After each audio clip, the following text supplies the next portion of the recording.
원자의 구조, 원자를 구성하는 입자가 어떤 경로를 통해서 발견하게 됐는지를 이제 보게 될 텐데, 일단 첫 번째, 전자의 발견. 전자는 음극선 실험이라는 걸 통해서 처음에 이제 발견하게 됐는데요. 음극선은 진공 방전관에, 진공 상태에서 높은 전압을 걸어주는 방전관에 전압을 걸어주면 마이너스 극에서 플러스 극 쪽으로 빛을 내는 일종의 하나의 선이 쭉 나와요. 그래서 얘를 음극선이라고 얘기를 했습니다. 그래서 마이너스에서 플러스원으로 쭉 가는 뭔가의 선이 나와요. 근데 이 음극선의 성질을 봤더니만 음극선이 지나는 길에 자석을 가까이 가져가면은 음극선이 휘어요. 그러니까 결국에는 자기장에 의해서 힘을 받는다. 그러니까 전하를 띈다 라고 하는 거죠. 그러니까 이 힘이 이거예요. 그 중학교 때 배웠던 자기장, 전류, 힘. 예, 요 전자기력을 받는다. 따라서 음극선은 전하를 띈다. 두 번째, 음극선이 지나가는 길에 물체를 놓아두면은 그림자가 생기니까 직진을 하는구나 라고 하는 거를 알게 됐고, 그 다음에는 음극선이 지나가는 길에 바람개비를 놓아두었더니만 바람개비가 회전한대요. 그렇다는 소리는 바람개비를 음극선이 때려서 운동 에너지를 줬다라는 소리니까 질량을 가진 입자의 흐름이다. 그러니까 질량이 있다. 그러니까 파동이 아니다 라고 하는 거죠. 따라서 밑에 톰슨이 음극선 실험을 해서 얘가 마이너스 전하를 띠고 질량을 가지고 있는 입자의 흐름임을 밝혀냈어요. 그래서 봤더니만 음극선이 지나가는 길에 전기장을 걸어줬더니만 음극선이 플러스 극 쪽으로 휘어지더래요. 얘가 가다가 플러스 극 쪽으로 이렇게 휘어지는 걸로 봐서는 음극선은 무슨 전하를 띈다? 마이너스 전하를 띠고 질량을 가진다. 그 다음에 여기다가 전압을 걸어주는 판을, 금속 판을 어떤 거를 놨던지 똑같은 특성을 가지더라. 따라서 모든 금속판에서 다 음극선이 나오는데 이 음극선의 성질이 동일하더라. 따라서 이 음극선을 이루는 입자는 원자를 구성하는 공통적인 입자이고, 이 과학자들은 톰슨이 발견한 이 입자를 뭐라고 정리했냐면은 전자라고 정리를 했어요. 원래는 정확하게는 처음에는 질량에 대한 전하량의 비율만 처음에는 구해줄 수가 있었고, 나중에 정확하게 질량까지 구해서 전자 한 개의 전하량을 정확하게 구했습니다. 예. 그래서 이 톰슨은 원자 모형이 뭘 밝혀냈냐면은 원자의 전기적인 성질을 처음으로 밝혀냈어요. 그래서 전기적으로 중성인 원자에 높은 전압을 걸어 주었을 때 음극선과 같은 마이너스 전하를 띠는 전자의 흐름이 생기려면은 플러스 전하를 띠는 부분이 존재를 해야 한다. 그러니까 음전하가 있으니까 전기적으로 중성이 되려면은 플러스 전하가 음전하고 같은 양이 있어야 된다라고 생각을 했던 거고, 그래서 전체적으로 공 모양으로 생겼는데 플러스 전하를 띠고 있고 거기에 마이너스 전하를 띠고 있는 전자가 이렇게 박혀 있는데, 이때 플러스 전하량과 마이너스 전하량은 같다 라고 정리를 했고, 이 전자가 박혀 있는 게 푸딩 안에 건포도가 박혀 있는 모양이랑 비슷하다라고 해가지고 요거를 전자 푸딩 모형이라고 해요. 원자 푸딩 모형.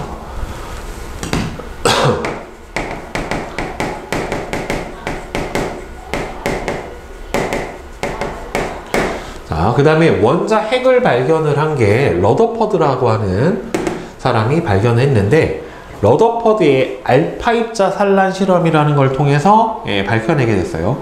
이 알파 입자는 일종의 방사선이에요. 방사선 입자 중에 하나인데 헬륨 원자 핵이에요. 그러니까 헬륨에서 전자가 빠져나간 헬륨 이온 상태를 알파 입자라고 불러줘요. 그러니까 얘는 전하량을 플러스 전하를 띠고 있어요. 알파 입자는. 그래서 알파 입자를 금속박에, 금박에다가 쐈더니만 대부분이 다 통과돼서 그대로 가는데, 일부분은 휘거나 아니면 일부분은 튀어나오는 거를 확인을 했어요. 그래서 대부분의 입자들이 투과를 해서 앞으로 가는 걸로 봐서 원자의 대부분은 빈 공간이고요.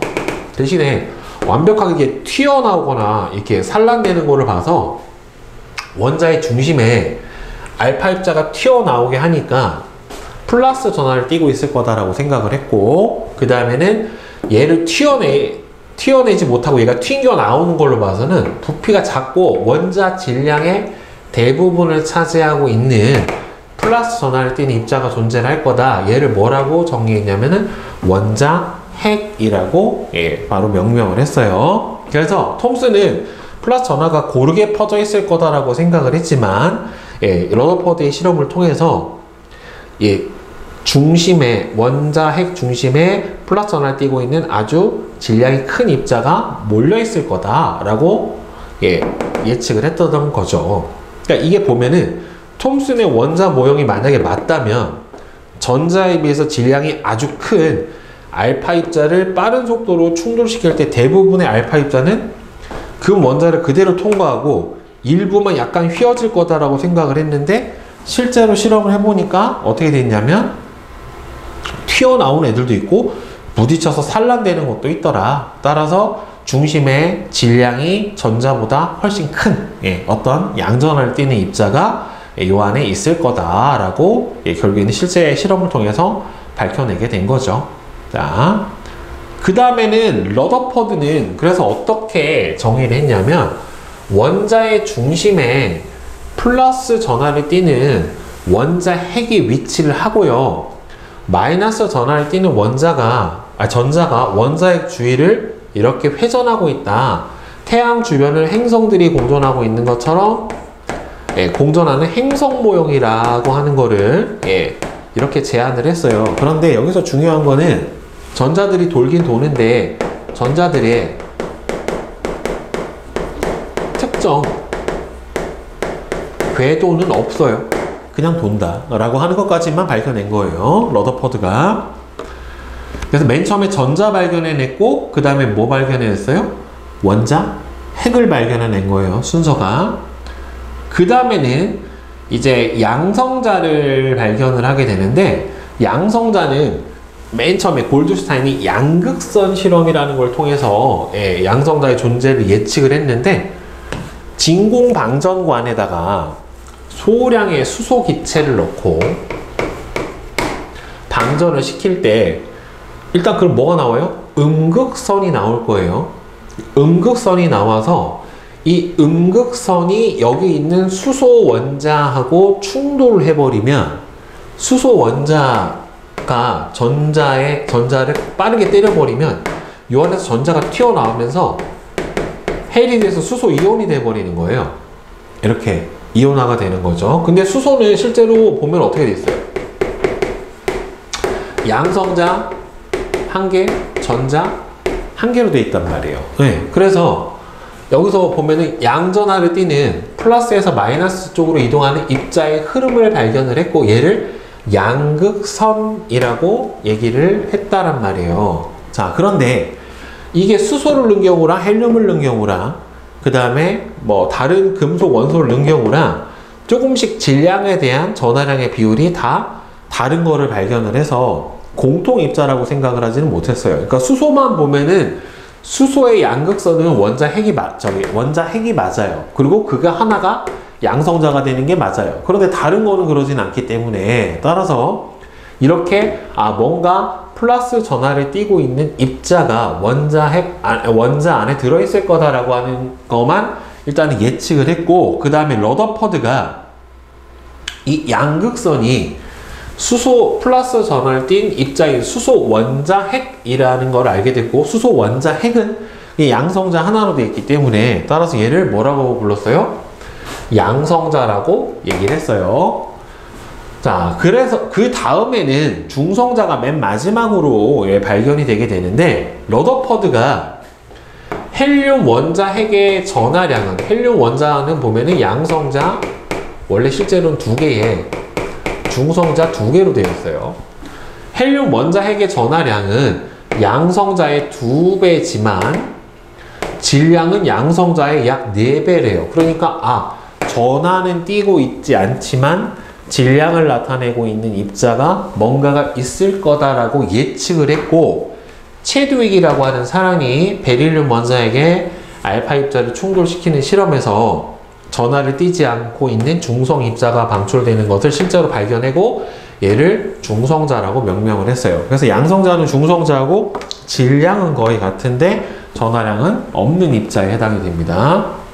그래서 중성자는 전하를 띄지 않기 때문에 존재를 알아내기가 어려워서 맨 마지막에 발견을 했고요. 그래서 이 중성자의 발견으로 헬륨 원자핵의 질량을 설명을 할 수가 있게 됐고, 원자를 이루는 전자, 양성자, 중성자의 존재가 모두 다 결국에는 밝혀지게 된 겁니다. 그래서 순서대로 보면은 맨 처음에 전자가 발견이 되었고, 그 다음이 원자핵, 그 다음이 양성자, 맨 마지막이 중성자. 요런 순서대로 발견이 돼요. 자, 그러면 개념 확인 문제는 좀 이따 풀고, 그럼 원자 구조부터 봅시다. 원자를 구성하는 입자를 보게 되면은 일단은 원자의 구조랑 크기를 봅시다. 원자는 플러스 전하를 띄고 있는 원자핵이 중심에 있고, 그 주위에 마이너스 전하를 띄는 전자가 운동을 하고 있는 형태가 돼요. 그래서 플러스 원자핵과 주변을 돌고 있는 전자 사이에는 잡아당기는 정전기적 인력이라고 하는 게 작용을 하게 될 거고, 이 정전기적 인력이 일종의 뭘로 작용하냐면 90력으로 작용을 해서 전자가 원자핵 주변을 회전 운동을 할 수가 있어요. 그리고 원자핵은 플러스 전하를 띄고 있는 양성자와 전하를 띄고 있지 않은 중성자로 이루어져 있고, 원자 지름은 10의 마이너스 10승, 약 10나노미, 10분의 1, 0.1나노미터 정도 되고요. 원자핵의 지름은 요거의 10의 마이너스 15에서 10의 마이너스 14예요. 굉장히 작죠. 원자 하나의 크기에 비해서. 대부분이 빈 공간이다. 양성자, 중성자로 되어 있고, 전자는 양성자의 개수하고 같은 만큼 들어있게 되죠. 그래서 원자는 전기적으로 중성 상태가 되는 거예요. 그래서 밑에 보면은 원자를 구성하는 입자의 성질을 보면은 전하량은 양성자하고 전자는 전하량의 크기는 똑같지만 부호는 반대가 돼요. 그래서 양성자의 개수하고 전자의 개수가 같기 때문에 원자는 전기적으로 중성 상태를 띠게 되고, 그 다음에 질량은 양성자하고 중성자의 질량은 거의 비슷하고요. 중성자가 아주 약간 무거워요. 근데 거의 비슷하고, 전자의 질량은 이들에 비해서 굉장히 작아요. 한 10,000분의 1 정도로 작아요. 그렇기 때문에 원자핵은 원자 질량의 대부분이다. 전하량은 거의 1대1에 해당이 되고요. 전자하고 양성자하고 1대1이고, 중성자하고 양성자가 질량이 거의 1대1에 해당이 됩니다. 그래서 이 원자핵에서 중요한 거는 결국엔 양성자의 수예요. 그래서 원자 번호는 원자핵 속에 들어있는 양성자의 수가 바로 원자 번호에 해당이 되는 거고요. 그리고 원자 번호는 양성자의 수인데 전자의 개수하고 양성자의 개수는 같게 나타나고, 우리 맨 처음에 배웠었던 화학식량에서 질량수라고 하는 개념은 바로 양성자의 수하고 중성자 수의 합을 질량수라고 불러줍니다. 왜냐하면 전자 질량이 워낙 작기 때문에 무시할 수 있을 정도로 작아서 양성자의 수하고 중성자 수의 합으로 상대적 질량을 나타내 주게 됩니다. 거의 뭐랑 같아요? 원자량이랑 같은 개념으로 우리가 사용을 해주죠. 네. 그래서 보면은 원자 번호는 요 아래다 써주고, 질량수를 왼쪽 위에다가 이렇게 표시를 해줍니다. 그러니까 얘는 양성자 11개인 11번의 나트륨, 질량수 23, 중성자 개수는 12. 이렇게 되는 거예요. 그 다음에 동위원소는, 자, 양성자 수는 같지만 중성자 수가 달라서 질량수가 서로 다른 원소를 동위 원소라고 해요. 그러니까 양성자 수가 같기 때문에, 원자 번호가 같기 때문에 화학적 성질은 거의 유사한데 중성자 수가 다르기 때문에 물리적 성질이 약간 다른 경우에 해당이 돼요. 그래서 대표적인 수소의 동위 원소를 보면은 수소가 있고 중성자가 하나 있는 중수소가 있고 중성자가 두 개 있어서 질량수가 3이 되는 삼중수소가 있고 이렇게 세 종류가 있는데, 자연계에서는요 이 동위 원소가 어디서나 거의 일정한 비율로 섞여 있어요. 어느 곳에 있더라도. 동위 원소가 예를 들어서 물 안에서 H2O 안에 들어있는 수소 안에서 그 수소의 동위 원소의 비율은 태평양이나 인도양이나 대서양이나 구름 속에 있는 수증기나 다 똑같아요. 전부 다 같은 양이 들어있다, 같은 비율로 들어있다 라고 생각을 해주면 돼요. 그래서 동위 원소는 양성자수랑 전자수가 같기 때문에 화학적 성질이 같고요.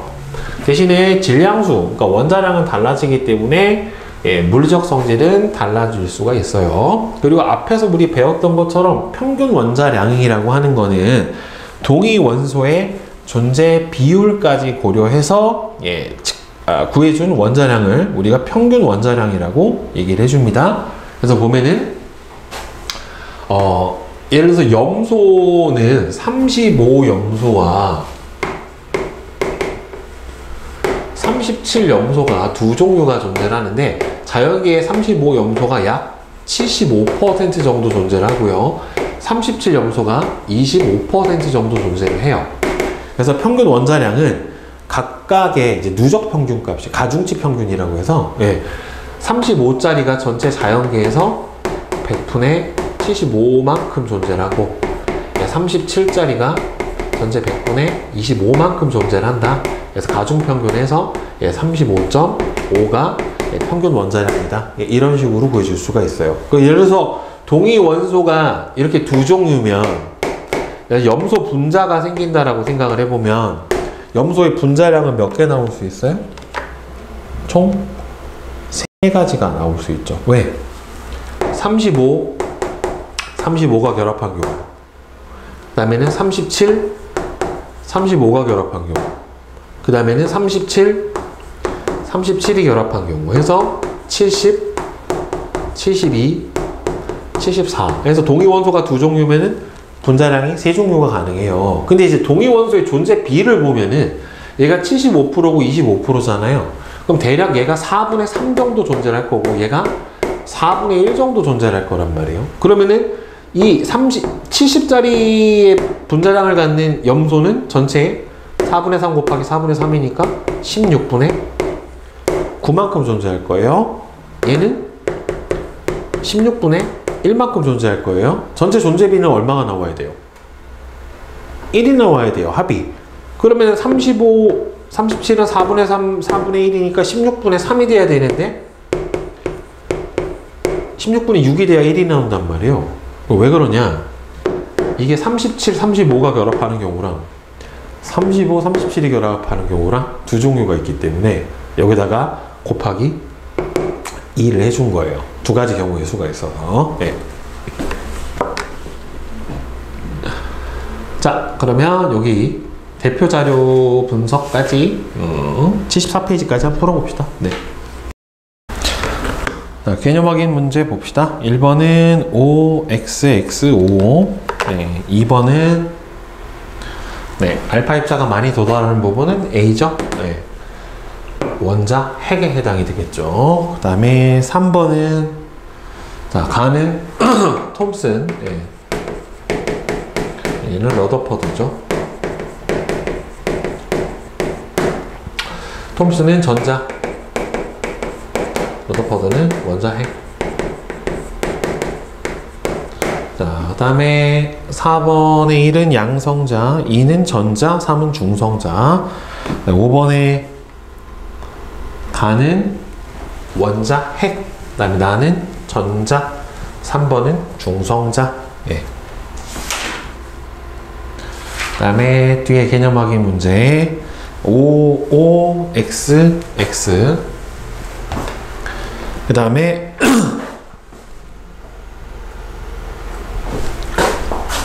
55xx 2번은 가는 0, 나는 1, 다는 마이너스 1. 3번은 디귿 리을. 4번에 11, 12, 10. 5번은 동의 원소는 A하고 B죠. 질량수가 서로 같은 거는 둘의 합이 같은 걸 골라주면 되겠지요. 그죠? 그러니까 B하고 C죠. 이온과 이온이 띠는 전하량의 종류. 여기서 이온은 전자수가 양성자수하고 다른 거를 골라주면 되겠죠. D죠. D고 이가 양이온이죠. 네. 아, 1가 양이온. 그죠? 뒤에 대표자료 분석. 자, 가에서 발견된 거는 전자, 나는 원자, 핵이죠. 그 다음에 2번 톰슨은 여기서 누굽니까? 디귿이 톰슨이죠. 그 다음 러더퍼드는 미음이 러더퍼드에 해당이 되겠죠. 참고로 기억은 이거는 돌턴이에요. 맨 처음에 제안했던 거. 그 다음에 3번은 55xx5예요. 자료 2번에 A 더하기 B의 값은 얼마가 나와야 됩니까? A는 전자수는 양성자수랑 같으니까 7. B는 이거 이가 음연이니까 전자수가 양성자수보다 2개가 더 많아야죠. 그래서 15죠. 그 다음에 2번 동의 원소는 W하고 X죠. 그 다음에 3번은 55xx5. 그 다음에 뒤에 평균 원자량. 염소의 평균 원자량은 아까 구하해주는 방법 알려드렸죠. 35의 전체 100분의 얼마입니까? 그러니까 그러니까 3대 1이라고 했으니까 4분의 3 더하기 37 곱하기 4분의 1 이렇게 해서 구해주면 되죠. 35.5입니다. 자, 그 다음에 밑에 기억은 얼마예요? 분자량. 이거 아까 선생님이 알려준 거죠. 70, 72, 74. 존재 비율이 얘는 16분의 9. 얘가 16분의 1. 얘는 16분의 6. 네, 이렇게 되겠죠. 3번은 5xx55예요. 자, 그 다음에 염소 분자에 대한 자료이다. 가에서 35 염소 Cl2와 37 염소 Cl2의 양을 각각 구하시오. 각 1몰이래요. 35 Cl2의 원자의 양이 가에서가 나에서의 몇 배래요? 2분의 3배다. 그러면은 여기서 봅시다. 요거 1몰 안에서 35하고 37은 어떻게 들어있겠어요? 1몰 안에서 1대1로 들어있을 거 아니에요? 그럼 얘 몇 몰? 1몰. 얘도 몇 몰? 1몰 들어있어야 되겠죠? 근데 여기 원자의 양이 가에서가 나에서의 3분의 2다. 그럼 얘는 예를 들어서 얘가 X몰 들어있다라고 치면 얘는 얼마나 들어있어요? 1 마이너스 X몰만큼 들어있는 거잖아요, 결국에. 근데 얘가 2개가 되니까 원자 양이니까 2x가 될 거 아닙니까? 결국에는. 그러면 얼마나 들어있는 거예요? 2x가 뭐가 돼요? 이거의 몇 배야? 2분의 3배라죠. 나왔죠? 그러니까 x는 얼마 들어있어요? 얘는 4분의 3몰. 얘가 몇 몰? 4분의 1몰. 이렇게 들어있는 거죠, 결국에는. 자, 따라서 4분의 3몰, 4분의 1몰. 그 다음에 2번은 가와 나에서 기체의 질량비를 구하시오. 그러면은 질량비가 가는 얼마나 들어요? 35.5만큼 들어있을 거고 나는 얼마나 들어있겠어?